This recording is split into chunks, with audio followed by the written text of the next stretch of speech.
네, 대장동 개발 특혜 의혹의 핵심 인물 유동규 전 성남도시개발공사 사장 직무대행이 구속되면서 파장이 커지고 있습니다. 이재명 경기지사는 유 전 대행의 구속에 유감의 뜻을 밝혔지만 후보 사퇴 요구는 일축했는데요. 국민의힘은 여당과 이 지사에 대해서 특검을 수용하라고 압박하고 있습니다. 대장동 의혹을 둘러싼 정치권 움직임, 최진봉 성공회대 교수, 서성교 건국대 특임교수 두 분과 얘기 나눠보겠습니다. 안녕하십니까? 안녕하세요. 자, 대장동 개발 의혹의 핵심 인물, 키맨으로 불리는 유동규. 당시 이제 화천대유가 이제 출범할 당시에 성남도시개발공사 기획본부장이고 이제 사장이 공석이어갖고 직무 대행을 하고 있었죠. 어제 이제 구속이 되지 않았습니까? 그 신문이 끝난 지 뭐 한 4시간 만에 한 자정쯤 결과가 나올 줄 알았는데 4시간 밤 9시쯤 결론이 나와서 신속하게 이게 진행이 되면서 좀 뚜렷한 증거가 있었던 게 아니냐 이런 분석이 나오는 것 같아요. 그러니까 현재 아마 그 영장에 청구된 내용들을 보면 1차적으로는 증거인멸 위험성이 있다는 거죠. 휴대전화를 뭐 여러 가지 얘기가 있습니다만 처음에는 밖으로 던졌다, 또 최근에는 말을 바꿔가지고 다른 사람한테 줘서 그 사람이 갖고 있다, 뭐 이렇게까지 얘기를 하고 있는 것으로 알려지고 있는데, 그리고 그 출석을 하라고 요청을 했음에도 불구하고 출석을 안 하고 계속 나오지 않았지 않습니까? 이런 부분들이 증거인멸의 이유가 있다라고 본 것 같고, 또 하나는 이제 그 영장에 청구된 내용들을 보면 화천대유 올해 초에 대주주인 김만배 씨로부터 약 5억 원의 돈을 받은 것으로 영장에 기록이 돼 있고요. 그다음에 이것뿐만 아니라 위례신도시 사업을 할 때도 그 당시에 개발 사업자 정모 씨로부터 약 3억 원을 받은 걸 2013년도에. 그래서 이 총 8억 원 정도의 뇌물을 받은 것으로 지금 영장에는 기재가 돼 있습니다. 물론 이거는 이제 수사를 통해서 나중에 더 밝혀져야 될 부분이지만 이런 내용들이 결국은 지금 유 전 본부장이 구속되는데 중요한 역할을 했을 걸로 보여지고, 또 하나는 정모 회계사가 제출한 녹취록에 보면 거기에 이제 물론 유 전 본부장은 그게 그냥 뭐 농담처럼 얘기했다고 하지만 700억 정도를 줄 수 있느냐 뭐 이렇게 얘기한 부분이 있어서 이 부분도 사실은 이제 영장이 청구돼서 구속되는데 중요한 역할을 하지 않았을까 그렇게 예상이 됩니다. 대장동 의혹 관련해서는 이제 첫 번째 구속 아니겠습니까? 지금 뭐 조금 전에 말씀하셨듯이 영장에는 이제 뇌물 8억 원이 적시되어 있다고 하는데 어떤 명목으로 요구를 한 겁니까? 네. 받은 겁니까? 2011년 1월 달에 김만배 씨로부터 수표로 5억을 받았는데 아무래도 대장동 개발에 특혜를 줬다. 그래서 대가성으로 뇌물을 준 것으로 일단 보여지고 있습니다. 또 한 가지는 2013년에 위례 신도시 개발에서 사업자에게 특혜를 줬다. 이래서 3억 원 총 8억 원을 받은 걸로 알려지고 있습니다. 본인은 차용증을 쓰고 빌려받은 돈이다 이렇게 얘기를 하고 있는데 아무래도 사업의 인허가라든지 사업자 선정에 깊이 관여를 했기 때문에 뇌물로 보고 있는 것 같습니다. 아까 우리 교수님 말씀하셨지만 김만배 씨가 그동안에 473억 정도의 현금을 인출했다라고 지금 밝혀지고 있거든요. 과연 이 돈이 어디로 흘러갔느냐 이런 문제에 대해서 이런 이제 내부 사업자들과 또 사업 시행 주체들과 뿐만 아니라 지금 이제 정관계 로비 문제, 또 그다음에 이재명 후보가 관여됐느냐 안 됐느냐 이런 문제이기 때문에 일단은 검찰에서 또 경기 남부경찰청에서 수사를 하고 있는데 그 화천대유와 천화동인 그다음에 김만배 씨가 인출한 473억의 현금 흐름을 추적하면은 아마 그 종착지가 나오고 그러면 그게 뇌물인지 사업적으로 주고받았는 건지 명명백백하게 밝혀질 것이라고 보입니다. 유동규 전 대행 사장 직무대행을 했으니까 전 대행에게 적용된 혐의는 크게 보면 두 가지 같아요. 뇌물, 조금 전에 언급한 뇌물과 이제 배임 아니겠습니까? 그렇죠. 민간 사업자가 얻을 수 있는 초과 수익에 대해서 제한을 일부러 두지 않아서 성남시에 손해를 끼쳤다, 뭐 그런 내용인 것 같은데 이 부분은 어떻게 규명이 될 수 있겠습니까? 그러니까 이 부분도 사실은 이제 뇌물을 받았다고 하면 그 뇌물을 받은 게 명확하게 일단 증명이 돼야 될 것 같고, 대가를 바꿔서 뭔가 혜택을 줬다고 하는 게 증명이 돼야 될 것 같고, 또 하나는 지금 현재 이게 아까 말씀하신 것처럼 배임이 되려면 손해를 입혀야 되는 거거든요. 성남도시개발공사에 손해를 입히면서 다른 사람 제3자에게 이익을 주고 그걸 이용해서 본인이 돈을 받았다면 배임이 형성이 되는 건데 이 부분이 이제 규명이 돼야 되겠죠. 경찰이 수사를 집중해서 이 부분을 확인해야 된다고 보여지고요. 그러니까 뇌물 받은 것도 처벌 대상이지만 배임을 하게 되면 이제 배임도 처벌 대상이 될 수밖에 없는 것이죠. 그러니까 중요한 건 과연 그 규정이라고 하는 것을 만들었다는 걸 뺐는지. 왜냐하면 지금 유 전 본부장과 대척점이 있었다고 얘기되어지는, 즉 의견이 충돌했다고 얘기되어지는 사람도 조사를 받았거든요. 그 사람의 이제 언론에 보도된 내용을 보면 그 사람의 표현을 따르면 유 전 본부장이 그 조항을 빼자 이렇게 얘기해서 다른 부서로 그걸 넘겼다 이런 얘기를 하고 있어요. 근데 이건 뭐 사실관계는 지금 저희가 모르기 때문에 수사를 통해서 밝혀져야 할 문제지만 만약 그게 사실이라고 하면 유 전 본부장이 뭔가 화천대유에게 이익을 주기 위해서 또 뭔가 혜택을 주기 위해서 그런 규정을 빼지 않았나 하는 의혹이 생기는 부분이기 때문에 이 부분은 수사를 통해서 명확하게 규명이 돼야 된다 이렇게 생각을 합니다. 자, 유동규 전 대행 구속이 된 데 대해서 이재명 지사가 유감 표명을 했는데요. 관련 내용 잠깐 들어보시겠습니다. 관리 책임은 당시 성남시장이든 제게 있는 것이 맞습니다. 살피고 또 살폈지만 그래도 부족했던 것 같습니다. 이 지사는 자신이 지휘하던 직원이 연루된 것에 대해서 안타깝다는 그런 입장을 냈고 그 책임론에 대해서는 이제 측근이 아니라면서 선을 그었습니다. 여기에 대해서 어떻게 평가하십니까? 네, 일단은 이재명 경기도지사 당시 성남시장이었죠. 본인이 유감을 표명했습니다. 불미스러운 일에 연루돼서 안타깝다.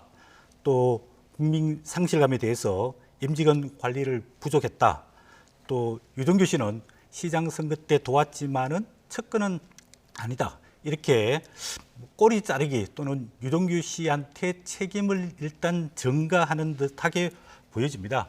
그러나 지금 밝혀지고 있는 내용들을 보면은 이 유동규 씨가 성남도시개발공사 기획본부장에 선임이 되고 나중에 이재명 경기도 도지사가 되고 난 다음에 경기관광공사 사장까지 선임이 됐단 말이에요.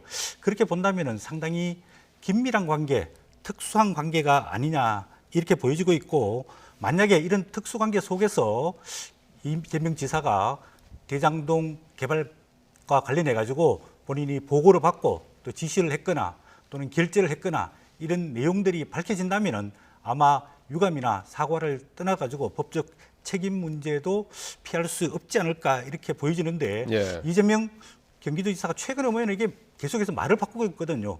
물론 이제 프레임을 전환해 가지고 본인이 관여 안 됐다는 것을 밝히기 위해서 자꾸 이야기하고 있는데, 처음에는 이 대장동 사업을 당군 이래 최대의 공익 환수 사업이다. 칭찬받을 사업이다. 내가 직접 기획하고 설계했던 사업이다. 그리고 부정하거나 이른도 받지 않았다. 받았으면은 뭐 공직 사퇴, 후보 사퇴하겠다. 이렇게 이야기를 하다가 그 다음에는 뭐 토건 또는 국민의힘 게이트다. 이렇게 하다가 경찰과 검찰 수사가 시작되면서 이제는 본인은 벗어나기 위해서 뭐 실무 담당자들에게 책임을 전가하면서 꼬리 자르기 하는 것 아니냐 이렇게 보여지는데, 이거는 일반 국민들뿐만 아니라 민주당 내부에서도 이낙연 후보 캠프에서도 이재명 후보가 설계자이고 또 그다음에 유동규 전 기획본부장이 실행한 특수관계다, 이런 특수관계를 밝히라고 요구하고 있기 때문에 이제 아무래도 국민들이 가장 의혹을 크게 가지는 것은 이재명 경기도지사가 관련됐느냐 안 됐느냐, 관련됐으면 어떻게 관련이 됐느냐, 관련이 안 됐으면 어떻게 관련이 안 됐느냐, 이 부분이 아마 대선을 앞두고 최고의 쟁점이 되지 않을까 보여집니다. 지금 뭐 유동규 씨를 둘러싸서 이 불똥이 지금 어디로 튈지가 가장 큰 이제 초미의 관심사 아니겠습니까? 이재명 지사 입장에서는 조금 전에 언급한 대로 심지어 국민의힘 게이트다, 이런 이제 주장을 하고 있는 그런 입장 아니겠습니까? 그렇죠. 유동규 전 대행하고 이재명 지사는 어떤 관계로 봐야 되는 겁니까? 그러니까 이재명 지사 측에서는 이렇게 해명을 하고 있어요. 유동규 씨의 그 일하는 능력을 보고 임명한 거고, 그다음에 캠프에서 일했다는 것도 성남시장 나갔을 때, 이 성남시장에 출마했을 당시 캠프에서 일한 건 맞고, 그러나 경기도지사 선거에 나갔을 때는 거기서 캠프에서 일한 적도 없다라고 얘기를 하고 있고요. 그리고 이제 이분이 유동규 씨가 원래 경기관광공사 사장을 했잖아요. 그 임기가 원래 올해 7월까지였는데 지난해 12월에 그만뒀거든요. 근데 그만둔 이유가 사장 재직 당시에 영화 사업에 예산 380억을 지원해 달라고 경기도에 요청을 했는데 당시에 경기도지사인 이재명 지사가 그걸 거절을 했어요. 그것 때문에 실망해서 그만두고 나갔다. 그렇게 지금 얘기를 하고 있는 상황입니다. 그래서 측근이냐 아니냐 이 문제가 중요한 게 아니고 정말 그 유동규 씨가 그런 어떤 범죄 행위 예컨대 지금 예. 뭐 확인된 건 아닙니다만 지금 현재 구속이 돼 있는 상태이기 때문에 구속영장에 적시된 내용이 사실이라고 하면 그런 행위를 하면서 이재명 지사에게 보고를 했거나 예. 지시를 받았거나 아니면 묵인을 했거나 이랬다면 문제가 되는 거죠. 그건 저는 후보를 사퇴해야 되는 상황이라고 생각해요. 만약 그런 예. 일이 있다고 하면. 근데 지금까지 그런 일은 나온 게 없고 이재명 지사도 지금 두 가지를 얘기하는 거죠. 그러니까 유동규 전 본부장이 했던 행동을 본인이 인지하지 못했던 것에 대한 도의적 책임에 대해서 유감을 표명한 것이고 예. 이론도 받지 않았단 말은 지금도 유효해요. 저는 예. 그렇게 생각하고요. 만약에 이론도 받지 않았다고 얘기해서 본인이 사퇴하겠다고 했는데 만약 이번이라도 받은 적이 있으면 어떻게 해요? 당연히 사퇴해야죠 그러면. 두 번째, 예. 5,500억이라는 공공이 일단 그걸 환수를 했지 않습니까? 여기에서 물론 나중에 이제 그 천화동이나 이런 그 화천대유에서 4천억 원 정도의 이익이 났는데 그거는 원래 사업을 시작할 당시에는 그 정도 이익이 날 거라고 예상을 못했어요. 한 1,800억 정도 예상이 날 거로 보고 그게 이제 일반주 우선주가 아닌 일반주를 갖고 있는 사람이 그 정도 이익을 가져간다고 하면 적절하다고 생각해서 그런 계획을 짰는데. 이제 유동규 전 본부장이 이걸 만약에 받았다고 하면 돈을 뇌물을 뒤로 예. 가서 이제 몰래 받은 거 아니겠습니까? 예. 그러니까 이재명 지사는 그걸 몰랐다고 얘기를 하고 있는 상황이기 때문에 이 상황은 증거를 통해서 이재명 지사가 정말 유동규 본부장과 연관돼 있고 그 돈을 받는데 관여를 했거나 예. 아니면 지시를 했거나 묵인을 했다고 하면 거기에 대한 책임을 무한대로 져야 되지만 예. 지금 현재 그게 나온 게 없기 때문에 현재 상황에서 이재명 지사 입장에서는 억울하다고 얘기를 하고 있는 거죠. 예. 이와 관련해서 윤석열 전 총장은 이 지사가 형사 책임까지 져야 된다. 이제 이런 주장을 했어요. 이건 어떤 근거에서 얘기가 나온 거죠? 네, 이번에 유동규 씨의 그 구속영장에 보면은 업무상 배임이 적시가 돼 있습니다. 예. 그런데 성남도시개발공사 그 설립 또 운영 조례에 보면은 이런 도시개발공사의 사업과 예산에 대해서는 시장에게 보고를 하게 돼 있습니다. 그러면 이 대장동 개발 사업 관련해서 당시 이재명 시장에게 보고가 됐을 거고요. 그다음 도시개발공사 정관에 보면은 모든 사업에 대해서는 시장에게 보고를 하고 승인을 받게끔 되어 있습니다. 예. 그러면 이런 부분에 대해 가지고 유동규 기획본부장이 시장한테 보고를 하지 않고 단독적으로 사업을 추진했을 것 같지는 않다. 이런 합리적 의심이 가능하고요. 예. 또 아까 말씀하신 초과 이익이 이만큼 날 줄은 몰랐지만은 그래도 이런 데 대한 그 환수 조항을 통상적으로 사업을 할 때 넣는다고 알려지고 있는데 안 넣었다. 이런 부분이 이제 결국은 성남시청과 성남 시민들에게 상당 부분 손해를 끼쳤다는 겁니다. 예. 그리고 최근에 이제 보도되는 걸 보면은 2015년 3월에 이 사업이 시작됐는데 2019년 10월까지 주주 협약서를 3번이나 변경을 했고요. 또 사업 협약서를 3차례 변경을 했음에도 불구하고 왜 이렇게 막대한 이익이 발생하는 것에 대해서 이익 환수 조치를 하지 않았는지 이 부분 아마 검찰에서 밝혀질 거고 아무래도 그 유동규 본부장 선임과 예. 또 이 성남도시개발공사 사업 진행 과정에서 이재명 시장이 보고 또는 승인 받았지 않을까 예. 이런 식으로 예. 일단은 의심해 볼 수 있겠습니다. 그건 어디까지는 이제 추측일 거고 그 부분이 아마 이제 검찰 수사에서 좀 밝혀내야 될 부분이 아닐까 싶습니다. 그 홍준표 의원 같은 경우에는 고발 사주 의혹과 관련해서 손준성 전 대검 수사정보정책관에게 문제가 있으면 윤 전 총장이 책임져야 된다. 이런 입장을 보였어요. 이건 어떻게 보십니까? 같은 의미예요. 예. 지금 우리가 얘기해 나오고 있는 이재명 지사 건과 비슷한 상황이 돼버린 거잖아요. 예. 결국은. 그러니까 유동규 씨가 그런 행동을 했으면 이재명 지사가 책임을 져야 된다고 지금 야당이 공격을 하고 있는 거잖아요. 마찬가지 개념. 그럼 손준성 검사가 만약에 그걸 고발 사주를 하는데 뭐 고발장을 만들거나 아니면 본인이 누구한테 지시를 해서 만들어서 그걸 국민의힘에 넘겼다고 하면 그 책임도 윤석열 총장한테 있지 않겠냐는 거예요. 같은 얘기죠. 그러니까 윤석열 총장이 지금 이재명 지사를 공격하는 그 논리하고 지금 홍준표 후보가 윤석열 후보를 향해서 공격하는 그 논리가 계속 같은 거예요. 근데 윤석열 후보는 계속 그렇게 얘기하는 거잖아요. 본인은 몰랐다.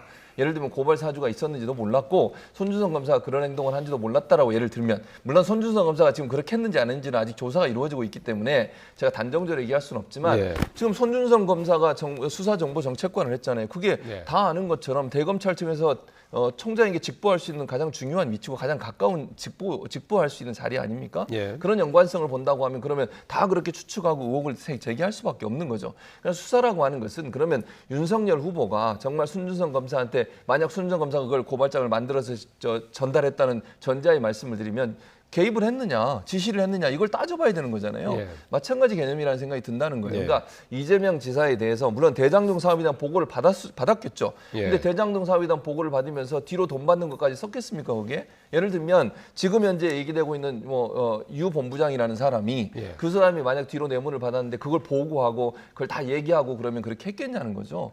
그걸 이제 성남시장이었던 이재명 지사가 예. 그걸 알았었냐 하는 부분은 알겠습니다. 수사를 통해서 밝혀져야 되는 부분이라는 생각을 합니다. 지금 국민의힘 측은 이재명 지사를 향해서 지사 후보직을 내려놓고 특검 수사를 받으라는 입장인 것 같아요. 이 특검을 강하게 주장하고 있는 의도가 어디 있다고 보십니까? 네, 뭐 두 가지 목적이 있다고 보여지고 있는데요.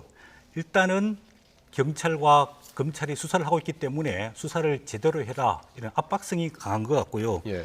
두 번째로는 어쨌든 간에 이 대선 국면이지 않습니까? 이재명 경기도지사가 유력한 여권 후보가 되고 있기 때문에 아무래도 정치적인 공세라고 일단 보여지고 있는데 일단은 검찰과 경찰의 수사를 지켜보는 게 필요하지 않을까 보여집니다. 예. 서울 그 중앙지검에서 수사팀이 17명의 검사가 지금 투입이 되고 있고 또 경기 남부경찰청에서 수사본부가 구성이 돼서 60여 명의 수사관들이 수사를 하고 있습니다.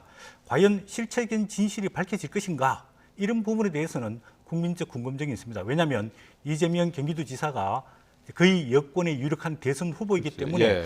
대선 후보에게까지 칼을 들이대서 조사를 할 수 있을 것인가? 예. 이에 대해서는 의구심이 있습니다. 예. 최근에 뭐 경찰이 4월달에 금융정보분석원으로부터 자료를 보고받고도 이제야 수사에 착수했단 말이에요. 그리고 검찰이 최근에 유동규 씨 휴대폰도 확보하지 못한 이런 문제도 있고 또 사실 성남 그 도시개발공사는 압수수색했지만은 성남시청에 대해서는 압수수색을 아직 하지 않았단 말이에요.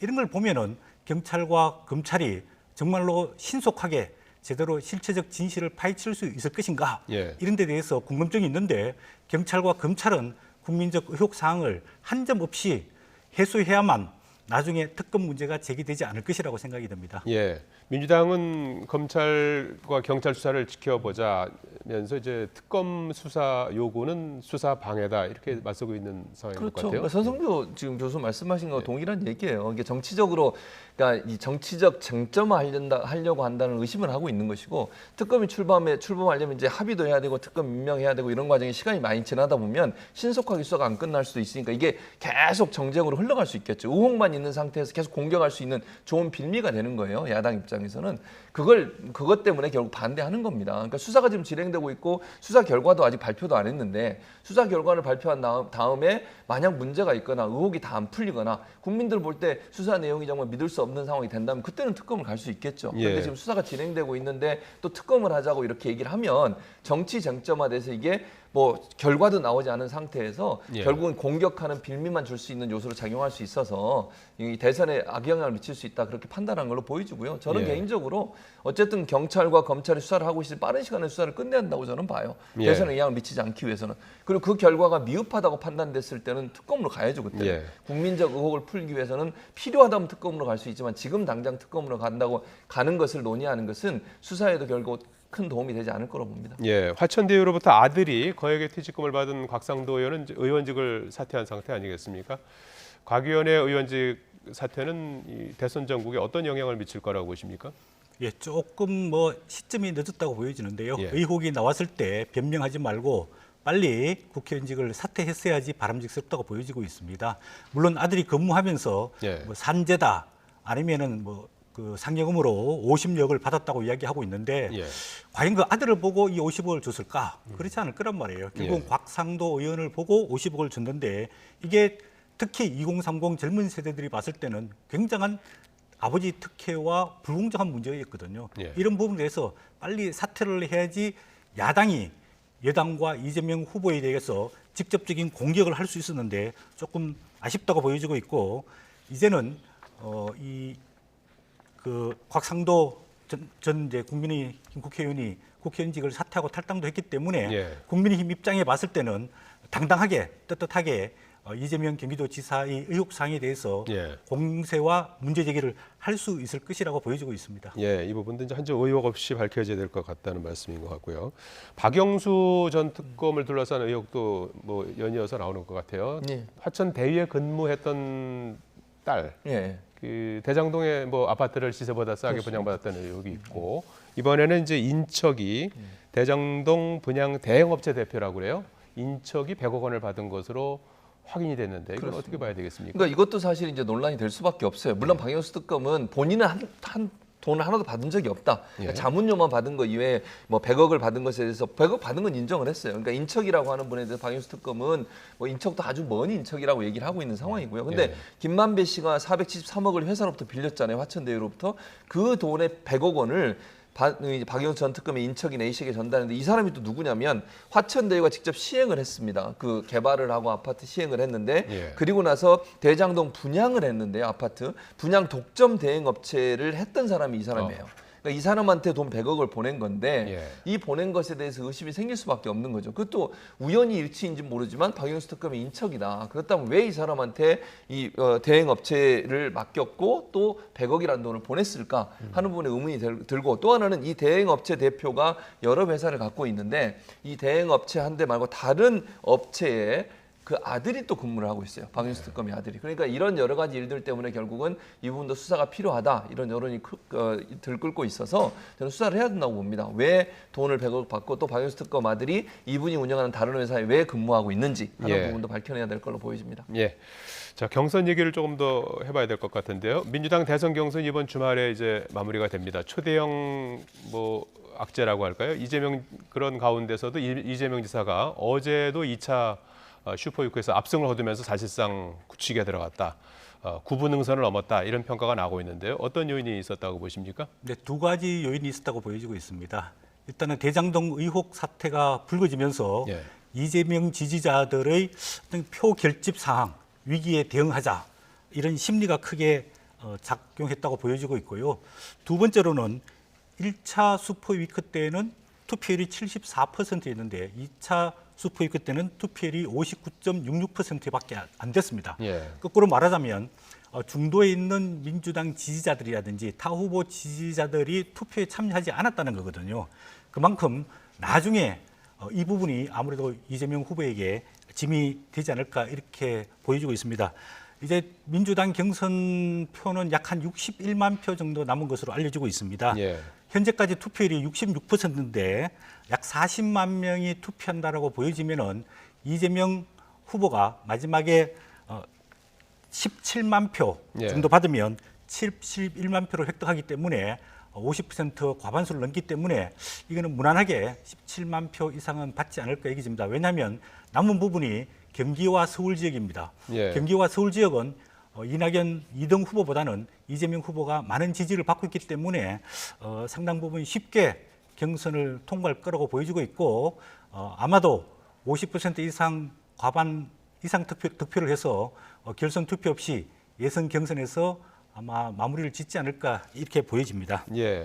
대체적으로 이제 그렇게 보는 전망이 많은 것 같은데 이제 남은 거는 이번 주 토요일에 경기도, 일요일에 서울 플러스 이제 3차 일반 선거인단 투표 결과를 이제 합산해서 후보를 결정하는데 과반이 넘으면 이제 그걸로 이제 경선은 이제 끝나는 거죠. 그렇죠. 그러나 과반에 이제 미달할 경우에는 이제 결선 투표를 한 번 더 해야 되는 그런 상황인데 이낙연 전 대표는 아직 가능성이 있다는 입장. 뭐 그렇게 얘기를 하고 있어요. 뭐 가능성이 전혀 없다고 볼 수는 없죠. 가능성이 남아 있긴 합니다 분명히. 그러나 이제 전체적인 분위기를 본다고 하면 그 가능성이 좀 낮다라고 하는 것은 분명히 보여요.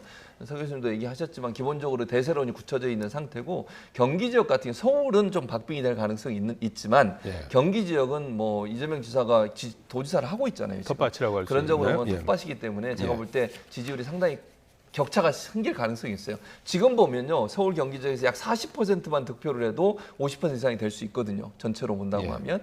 그런 상황이라고 하면 특별한 이변이 없는 한은 결선 투표를 가지 않고 50% 이상을 득표할 가능성이 있다. 특히 경기 지역에서 어느 정도 선전을 하게 되면 서울에서 박빙이 되더라도 이 50% 이상을 저지하기는 상당히 어려움이 있습니다. 물론 제가 말씀드린 것처럼 불가능하다 이렇게 얘기할 수는 없어요. 그럼에도 불구하고 상황적으로 본다고 하면 대세론이 굳혀지면서 이낙연 후보가 이거 넘어서기는 상당히 좀 어려운 상황에 처해 있는 건 분명히 보입니다.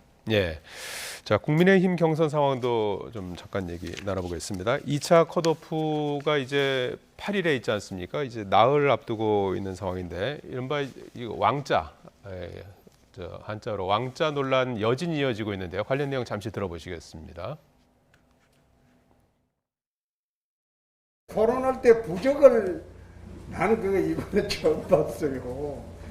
이러다가 대통령 선거가 이게 무속 대통령 뽑는 선거가 되겠다. 4차 산업혁명 시대에 미신을 믿는 그런 사람이 후보가 됐어야 또 대통령이 됐어야 되겠습니까? 예, 여당뿐 아니라 당내 주자들도 지금 파상 공세를 하고 있는 상황이에요. 그래서 윤 전 총장 캠프 대변인은 배 복근의 왕자도 다시는 새기지 않겠다 이런 농담 섞인 해명을 내놓기도 했는데요. 이 논란 어떻게 보셨습니까? 참 이게 국민들이 먹고 살기 힘든데 코미디 같은 상황이라고 보여집니다. 예. 이런 이제 문제가 터지면은 뭐 간단하게 웃으면서 해명하고 사실관계를 밝히고 지나가면 될 일을 역공하고 또 뭐 빨간 네일을 뭐 입는 사람이 있다라든지 이름을 개명했다라든지 이런 식으로 후보들 간의 논쟁이 벌어지는 것은 아무런 도움이 안 된다고 보여지고 있습니다. 지금 이제 사실 뭐 이번 대선이 이상한 방향으로 흘러가고 있는데 지금 코로나 사태로 국민들이 굉장히 힘들고 또 경제도 어렵고 자영업자들이 뭐 그니 연일 극단적인 선택을 하는 분들이 많은 이런 상황이고 국제적으로도 남북 관계, 미중 대결 문제 굉장히 심각한 문제들이 많지 않습니까? 이런 부분에 대해서 대선 후보들이 치열한 고민과 논쟁을 하고 대안을 제시해야 되는데 이런 손바닥에 왕자 문제 가지고 논란을 피운 것은 바람직스럽지 않다고 보여지고 있고요. 윤석열 후보가 그동안에 조금 그런 말 실수를 하면서 뭐 좀 안정감이 없다, 또 자질 문제가 있다, 뭐 이런 논란이 많았는데 지금부터라도 본인이 말이라든지 행동이라든지 동작이라든지 이런 거를 좀 절제할 필요가 있고요. 그다음에 본인이 국가 운영할 수 있는 비전과 예. 정책 공약 이런 컨텐츠로 좀 승부를 했으면 좋겠다 이런 생각입니다. 예. 또 후보 본인도 조금 바꿔야 되겠지만은 예. 그 캠프 또 참모들도 좀 예. 재정비해서 정말 저 세력에게 대한민국의 미래를 맡길 수 있겠다. 이런 좀 안정감, 미래 비전 이런 거를 줬으면 좋겠다는 생각입니다. 윤 전 총장이 왕자 논란도 있고 최근에 고발 사주 의혹에 이어서 또 부친이 화천대유 최대 주주인 김만배 씨 누나에게 집을 판 사실이 알려지면서 대장동 연루 의혹이 제기된 상황 아니겠습니까? 그렇습니다. 앞으로 지지율 추이나 이런 데는 어떤 영향을 미칠까요? 저는 안 좋은 영향을 미칠 가능성이 높다고 봐요. 왜냐하면 지금 말씀하신 것처럼 일단은 지금 뭐 거의 매일 하루에 한 건씩 실언을 하는 부분이 계속 나오고 있는 상황이기 때문에 국민들 입장에서는 정말 이 윤석열 후보가 준비된 후보인가, 대선 후보로서 대통령을 할 수 있는 능력과 자질을 갖고 있느냐에 상당히 의문을 갖는다고 저는 봅니다. 발언하는 내용도 보면 우리 생활과 밀접하게 연관돼 있고 일반인들도 거의 알 수 있는 내용인데 거기에도 실언하는 경우 많아요. 부정식품 얘기도 그렇죠. 아프리카 노동도 그렇죠. 그다음에 또 치매 환자분들에 대해서 비하하는 발언도 했죠. 그리고 후쿠시마 온전 사태 얘기도 했죠. 그것도 잘못된 얘기죠. 이런 말들 또 최근에 왕자 이것도 그렇습니다. 해명이 저는 더 문제라고 생각해요. 세 차례 3차, 4차, 5차 토론회 때 다 손에 왕자가 새겨져 있었어요. 근데 그걸 어떤 할머님이 응원 차원에서 써줬다? 그게 그러면 매번 갈 때마다 응원차 그걸 받아왔다는 얘기입니까? 그분이 계속 토론회 갈 때마다 기다리고 계시다가 글을 써줬습니까? 예. 그리고 지우려고 노력했다고 하는데요. 세정제로 지우면 금방 없어져요. 유생펜이라 하더라도. 그리고 이게 손을 보면 지운 흔적도 아니에요. 명확하게 왕자라고 적혀 있잖아요.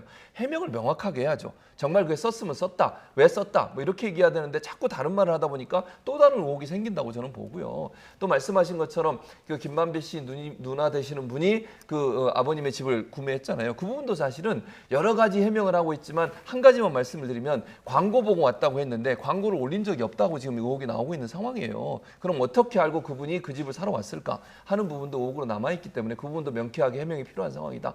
이렇게 말씀드릴 수 있습니다. 예.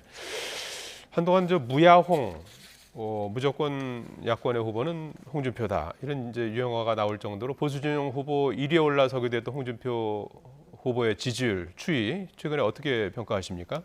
네, 지금 이제 한계 상황에 와 있는 것 아니냐 이렇게 보여지고 있습니다. 두 가지 원인이라고 보여지고 있는데요. 첫 번째로는 홍준표 후보가 과연 대선 후보가 돼서 정권 교체를 할 수 있을 것인가 이 부분에 대해서 의구심이 많습니다. 뭐 지난 2017년 때도 대선 후보로 출마해서 24%밖에 받지 못했거든요. 그런 측면에 봤을 때 5년 뒤에 본인이 준비한 내용으로 봤을 때 과연 이 문재인 정권 또 민주당과 겨루어 가지고 정권 교체가 가능할 것인가 이런 데 대한 궁금증을 해소하지 못하고 있는 게 첫 번째 이유고요. 예. 두 번째로는 5년 전에 비해 가지고 좀 발전된 모습을 보여주지 못하고 있다. 은행이라든지 품격이 없다. 뭐 이런 이야기들이 아직도 많이 들리고 있거든요. 뭐 홍준표 대표의 그 별명이 뭐 고독한 사막의 뭐 여우다 이래서 혼자 정치하는 스타일이거든요. 예. 이제는 대통령이 되려 그러면은 혼자가 아니고 이 집권에서 나라를 어떻게 발전시킬 수 있는 것인지에 대해 가지고 본인의 청사진과 더불어 그런 사람들을 모아야 되는 거거든요. 예. 이런 측면에 봤을 때 홍준표 대표가 이제는 좀 한계에 이르렀지 않을까 이렇게 보여지고 있는데 예. 그럼에도 불구하고 최근에 시원한 말로 2030 세대들의 지지를 받고 있는 거라든지 예. 아니면 호남이라든지 아니면 민주당 지지층에서 약간의 지지를 받고 있는 것은 긍정적인데 예. 이런 긍정적인 측면을 잘 살려야 되는데 그렇지 못하고 당내 후배 정치인을 비판만 하고 그걸로 막말로 예. 하는 것은 바람직스럽지 않다고 보여집니다. 뭐 그런 저런 분석들이 이제 어떤 결과로 나타날지는 이제 이번 주 금요일 8일에 이제 4명으로 국민의힘 후보가 압축이 되지 않습니까? 물론 이제 뭐 순위가 공개되는 건 아니지만 이제 이런저런 경로로 이제 알게 될 수도 있을 것 같은데요.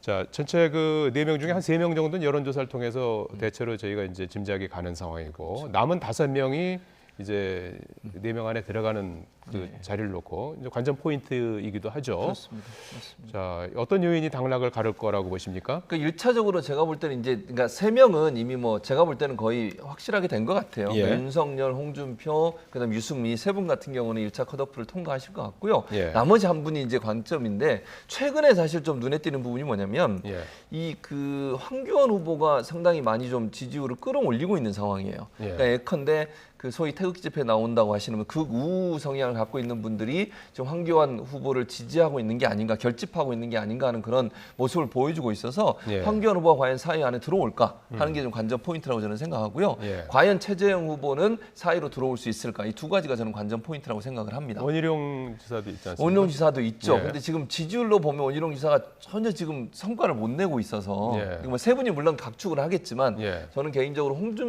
황교안 후보와 최재형 후보 이 두 분이 과연 사회 안에 들어올 수 있을까 하는 부분이 저는 더 관전 포인트라고 생각을 하고요. 예. 의외로 보면 최근에 이제 경향성을 보면 그 지지율에 있어서는 원희룡 후보보다 황교안 후보가 더 지금 지지율이 높은 상황으로 보이는 것들 몇 개가 있어요. 그래서 예. 이런 부분들이 과연 실제 그 1차 컷오프에 적용이 될 거냐 하는 부분 이걸 저는 좀 관심을 갖고 봐야 되지 않을까 하는 생각이 듭니다. 예, 서 교수님은 어떻게 전망하십니까? 네.